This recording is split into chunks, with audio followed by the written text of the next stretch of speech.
Hello, One Knowledge, my people, my here Academia Vigilantes, Chapter 111, Return of the Fist. Oh, that's an awesome title. That is a freaking awesome title, and I freaking love it. Though I gotta say, I was definitely wrong last chapter when they said that Knuckleduster had finally recovered from his injuries and be able to fight Six's full strength, or at least long enough for Koyuchi to come in and lend helping hand. The big final battle would be Koyuchi and Knuckleduster versus Six.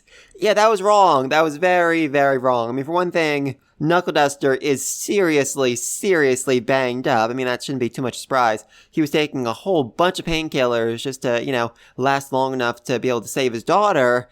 And then after that, a freaking building collapsed on top of him. So, yeah, clearly he's banged up. Clearly he's seriously banged up. I mean, really, he's walking on a crutch here with a bad knee, a busted knee, barely able to breathe, and is just, completely exhausted by the time he gets to the top of these stairs. Oh my god, that's sad. That is really sad to see just how badly damaged he is, but it certainly didn't stop him from beating up Six within an inch of his life this chapter, so, oh, I love that. I freaking love that.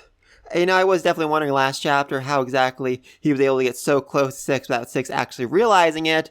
As it turns out, it's because he used his big brain to outthink him. He knew exactly where Six was going to be to fire at Koyuchi, and he basically used Koyuchi as bait to lure Six into the exact right location where he could ambush him. An ambush he performed by jumping 30 feet off a roof and landing on top of him with a busted knee. Oh my god, above. That must hurt. That must hurt so badly. Seriously, Knuckleduster, how many painkillers did you take before this fight? Seriously, I'm actually a little worried you might overdose before you hit the trigger.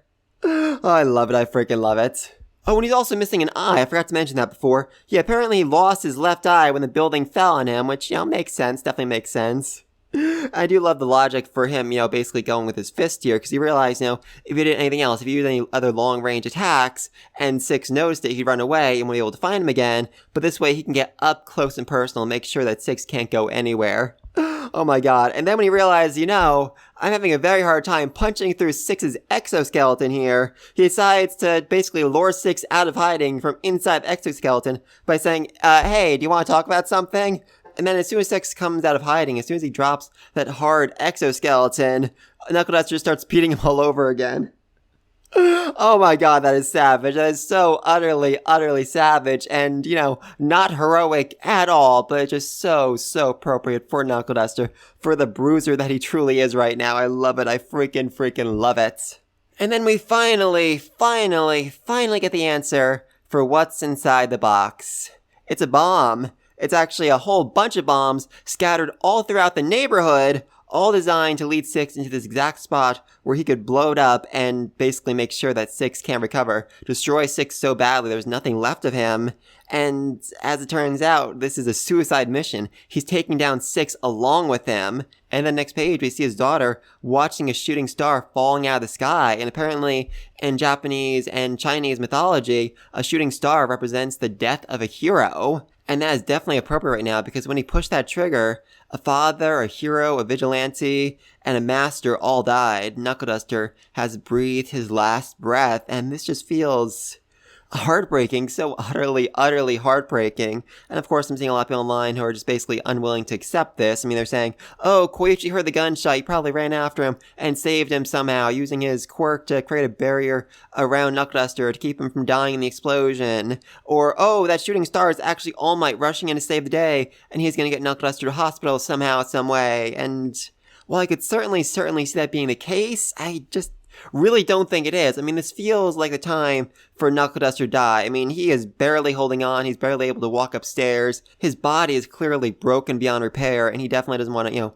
be a burden to his daughter moving forward. Plus, Six is his big bad enemy. I mean, Six was at least partly responsible for what happened to his daughter, and did so much damage using his quirk, so it makes a lot of sense for Knuckleduster to do whatever it takes to take him down with him.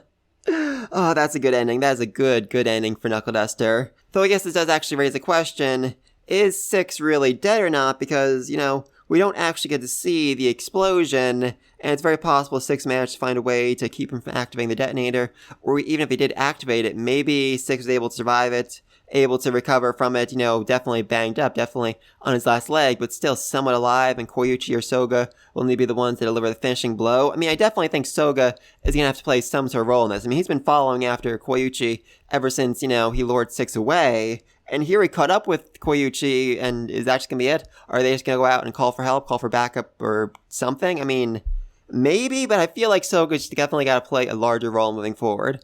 Also, I definitely think that Soga is going to end up marrying Knuckleduster's daughter, because, it just feels so appropriate for Knuckleduster to have literally trained his future son-in-law from being basically a street punk to being an upstanding, righteous young man, and maybe even a detective down the road. Oh, I would love that. I would love that at some point in the main series we see Soga as a freaking detective, as a cop. Oh, that'd be amazing. That'd be so utterly amazing. I'd love that. But anyway, though, then we also get to find out about Six's backstory, and as it turns out, he was in fact a person.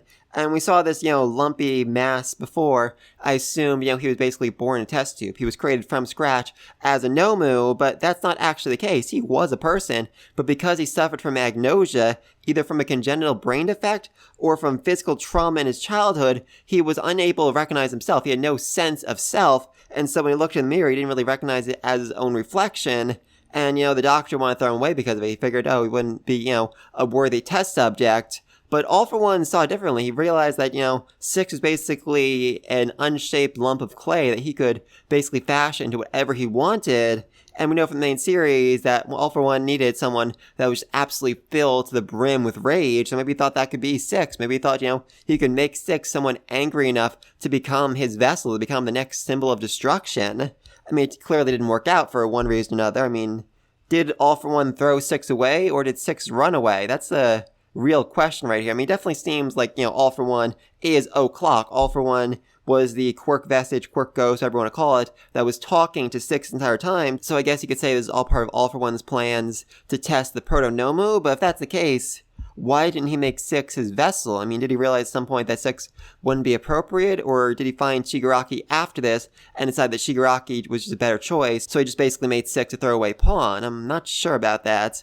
Also, I just really need to take a minute to talk about this page here, as we see all the potential heroes that Six could have chosen from. All the heroes who have quirks that Six could have taken for himself, and yeah, there's some interesting options right here. I mean, for one thing, what would have happened if Six had taken Endeavor's quirk? Oh, that would be interesting. That would be very interesting. I mean, how would the series have changed? I mean, I'm guessing this is after, actually, would it have been?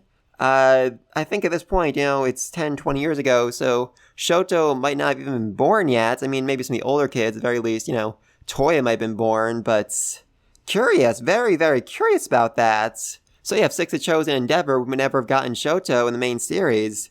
Curious, very curious. But anyway, we also get to see Lady Gaunt, which is interesting, because I guess it was from her that he got the idea to basically turn his entire body into a gun, really just showing how utterly empty he is.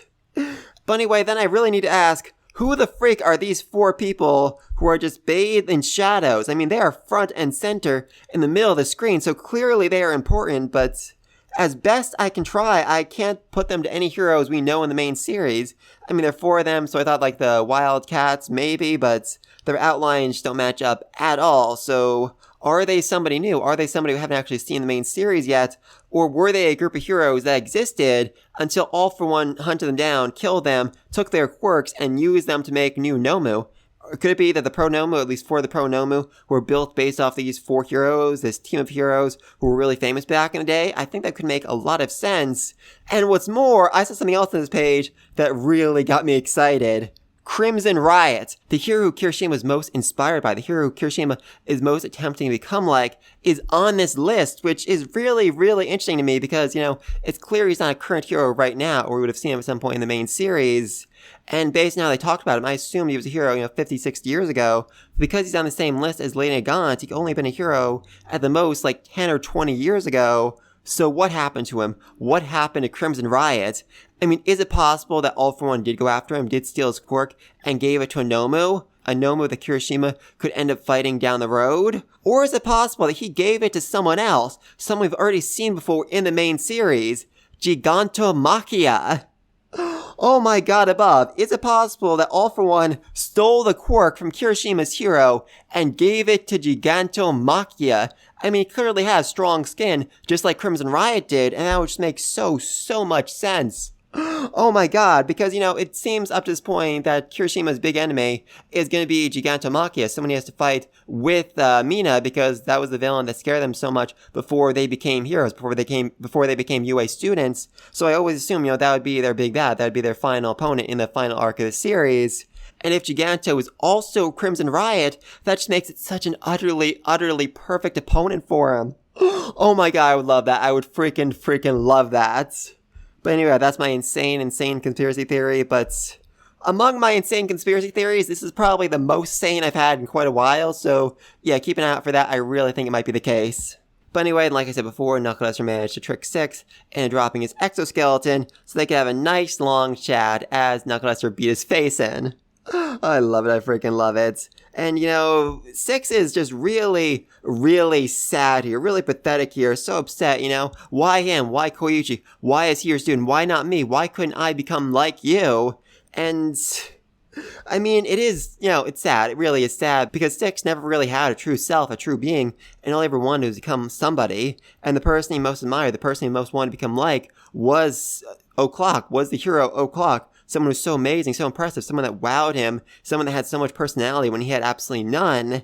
And, now he's literally crying because he just wants to know why it couldn't be him, why he couldn't become like O'Clock. And Knuckleduster's response is just so absolutely perfect here. Basically saying, dude, you picked the wrong guy to idolize. I've always been a loser. Yeah, I had an impressive quirk and a bit of brains, but if there was ever anything about me that was worth a dang, I've already passed it all on to more deserving people. Sadly, all I get left to give you is my own worthless life. Oh my freaking god, that is the best death line I've ever heard in any series, basically ever. Oh, it's so perfect. It's so absolutely perfect. And it's another reason why I think that Knuckleduster really is dead. I mean, you don't get to say a line that cool and then survive. It just seems, corny at that point. And he really has passed all on down to, the detective, to Soga and his gang, to Koichi and Pop. He's passed down all lessons, all the most important things they need to know down to them so they can stand up. They can be the next generation of heroes, detectives, just good Samaritans, just doing what they can to make the world a better place. He's passed on down to them, and now he's ready to die. He's ready to move on. I mean, it's definitely heartbreaking, but at the same time, it just feels appropriate. It feels very appropriate for this to be how it goes out, for this to be how Knuckleduster died. And it also just feels appropriate for Knuckleduster to destroy Koichi's home while he did it. I mean, seriously, that definitely felt a little mean, destroying all of Koichi's belongings by literally blowing up the building underneath it, but at the same time, now I've always said that building was the crawler's nest. It was the home base of the crawler, and it was said, even back in the first chapter, that at some point the building was going to be renovated, demolished, something was going to happen to it, and Koichi would need to move out, and this is it. It's finally actually been demolished, and Koichi needs to move on. He can no longer be the crawler. He can no longer have the crawler base. He's just plain old regular Koichi at this point. He's going to retire and live a nice, happy life. Meanwhile, Soga's going to become a detective and marry Knuckleduster's daughter.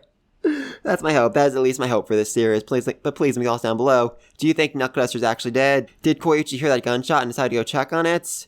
Is Six still alive? Did he survive this explosion? Is the shooting star actually All Might coming to lend a helping hand? And is the fight over? Or is there still going to be another final part to it? Will Koichi actually need to put down Six? And if he doesn't, if Six actually is dead here, will somebody tell Koichi that Knuckleduster died here? That Knuckleduster died, basically blowing himself up to stop Six? I mean, Koichi's always kind of lived in ignorance, so I could see him, moving forward without actually being aware of that, but I'm not sure. I'm just not sure. But please, leave me all down below. Be sure to like this next video. And until then, peace!